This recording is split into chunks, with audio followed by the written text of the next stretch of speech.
Years ago, in a small village in an Asian land, beside a beautiful temple, a baby girl was born, Aranya, a girl destined to change history. She grew up in a poor family. Her parents worked tirelessly in the fields, scraping together enough to survive.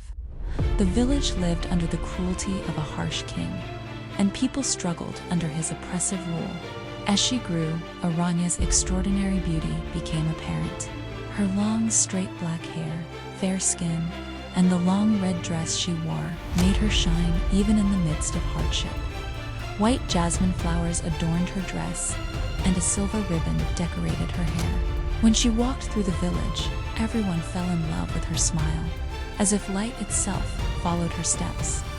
Aranya began learning the ancient art of swordsmanship. Guided by the village's retired warrior, she trained tirelessly every day. Despite her small stature, she moved with grace and precision, mastering techniques that even seasoned fighters found difficult. Her determination to protect her family and village grew as the king's oppression worsened. Taxes increased, soldiers raided villages, and fear spread among the people like a dark cloud. The plains outside the village were full of wildflowers, and the sky often flashed with lightning. Whenever Aranya struck her sword on the ground, sparks of power danced across the earth, resonating with an ancient magic. According to the legends of her tribe, a girl born with a sacred mark near her navel could awaken the Slumbering Dragons, powerful creatures that could free the land, but only if her heart was filled with true love and her tears fell from deep sorrow. Aranya's heart belonged to George, the boy from the neighboring village. He was not just her childhood friend. He was her companion, her guide, and her teacher. They had grown up together, learning, playing, and discovering the world hand in hand. George's voice was like a spring breeze, soothing and gentle, and his strong, broad shoulders gave her a sense of safety she had never felt before.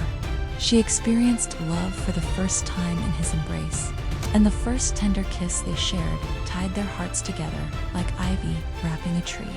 They had already tasted the sweetness of love, perhaps for years, though neither had fully realized it.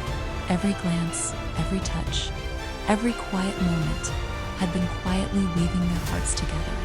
Afternoons were spent gazing at the horizon, watching the stars sparkle, and feeling as if the heavens themselves carried her love to George. She waited impatiently, heart racing, knowing that the moment the door opened, she would be swept into his embrace. One evening, George, accompanied by two loyal friends, launched an attack on the king's fortress, determined to fight against the tyranny that had plagued their people for years. But the following morning brought heartbreak. Aranya's eyes filled with bloodshot tears as she saw George's lifeless body, torn and broken.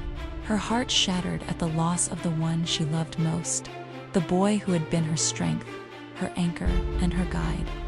The sky turned blood red, and everything around her lay in ruin, as if the heavens themselves had been cleaved in two.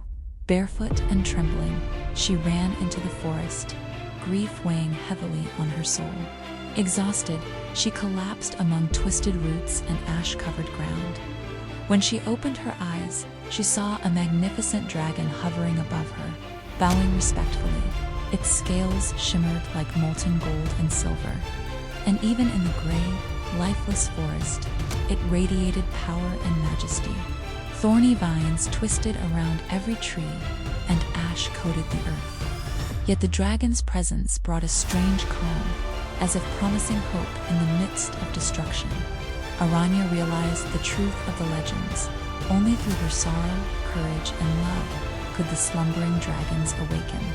Tears streamed down her cheeks as she rose to her feet. She struck her sword against the ground again, sparks dancing, the mountains trembling, and the air vibrating with ancient magic. Her love for George, her grief, and her determination combined, igniting a power she had never known.